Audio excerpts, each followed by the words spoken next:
Hello everyone, good morning friends. ఎలా ఉన్నారు? అందరూ బాగున్నారా? ఈరోజు నేను మీకు ఏ కర్రీ చూపిస్తున్నానో తెలుసా? బీరకాయ ఎండ్రాయిల్ కర్రీ చేయబోతున్నానండి. అది ఎవరికైనా తెలుసు, కానీ నా స్టైల్లో నేను చేసి చూపిస్తున్నాను. ఓకేనా? నా వీడియో చూసేది ఎవరైనా సరే లైక్ చేసి, షేర్ చేసి, సబ్స్క్రైబ్ చేయండి ఫ్రెండ్స్. ఆ తర్వాత నేను ఏం ఐటమ్స్ అయితే అక్కడ తయారు చేసి పెట్టానో అవన్నీ మీరు కూడా తయారు చేసి పెట్టుకోండి. తర్వాత పొయ్యి మీద కడాయి పెట్టుకుని ఆయిల్ వేసుకొని తాలింపు దినుసులు వేసి చిటపటమన్నాక ఆనియన్స్ వేసానండి. పెద్ద ఆనియన్ వేసాను. నెక్స్ట్ వచ్చేసరికి అల్లం వెల్లుల్లి పేస్ట్ వేసాను. మంచిగా కలయి తిప్పుకున్నాను. ఆ తర్వాత నేను కరివేపాకు వేసుకున్నాను. మంచిగా ఎర్రగా గోల్నిచ్చిన తర్వాత బీరకాయ ముక్కలు చక్కగా చిన్న పీసెస్లా కట్ చేసుకోండి. కట్ చేసుకుని వేసుకోండి.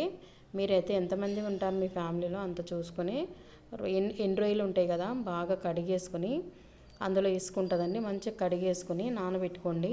ఒక హాఫ్ అన్ అవర్ నానబెట్టుకుంటే నీట్గా బాగుంటుంది. అప్పటికప్పుడు వేస్తే బాగోదు, ఓ రకంగా ఉంటాయి. కొంచెం నానబెట్టుకుని వేసుకోండి. నేనైతే ఒక హాఫ్ అన్ అవర్ నానబెట్టాను ఎండు రొయ్యల్ని కడిగేసి మంచిగా. చూడండి, నేనైతే వేసుకుంటున్నాను. చూడండి, నాకు ఇన్ని సరిపోతాయి బీరకాయ కర్రీలోకి.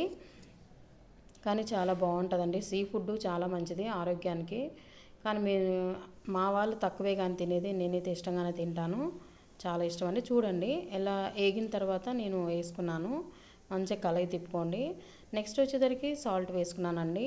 సాల్ట్ అయితే చూసి వేసుకోండి మీరు ఎంత తింటారన్నది. నాకైతే ఇంత సరిపోతుందండి సాల్ట్. ఆ తర్వాత పసుపు వేసుకున్నానండి. పసుపు కూడా ఒక స్పూన్ వేసుకున్నాను. చిన్న స్పూన్ అండి అది కూడా. వేసుకుని మంచిగా కలయి తిప్పుకోండి, చాలా బాగుంటుంది. నెక్స్ట్ వచ్చేసరికి రెడ్ చిల్లీ పౌడర్ తీసుకున్నానండి. రెడ్ చిల్లీ పౌడర్ అంటే మీరు ఎంతైతే స్పైస్ తింటారో అంత వేసుకోండి. నాకైతే స్పూన్నర సరిపోయింది. మేము ఎక్కువ తినము, పెద్ద కారము తక్కువే తింటాము కాబట్టి నాకు ఇది సరిపోయిందండి. మంచిగా తిప్పుకున్నాను, బాగా కలయి తిప్పుకోండి. ఆ తర్వాత కొత్తిమీర వేసుకున్నానండి. మీరు వేసుకుంటే వేసుకోండి, లేకుంటే స్కిప్ చేసుకోండి. నేనైతే కొత్తిమీర వేసుకున్నాను. నెక్స్ట్ వచ్చేసరికి బాగా కలయి తిప్పుకోండి. ఎంత కలయి తిప్పితే అంత బాగుంటుంది, ఉడుకుతుందండి. అప్పుడు తర్వాత ధనియాల పొడి ఉంటుంది కదండి, ధనియాల పొడి కూడా వేసుకోండి. మీకు కావాలనుకుంటే వేసుకోండి, లేకుంటే లేదు. చూసి లైక్ చేసి, షేర్ చేసి, సబ్స్క్రైబ్ చేయండి ఫ్రెండ్స్.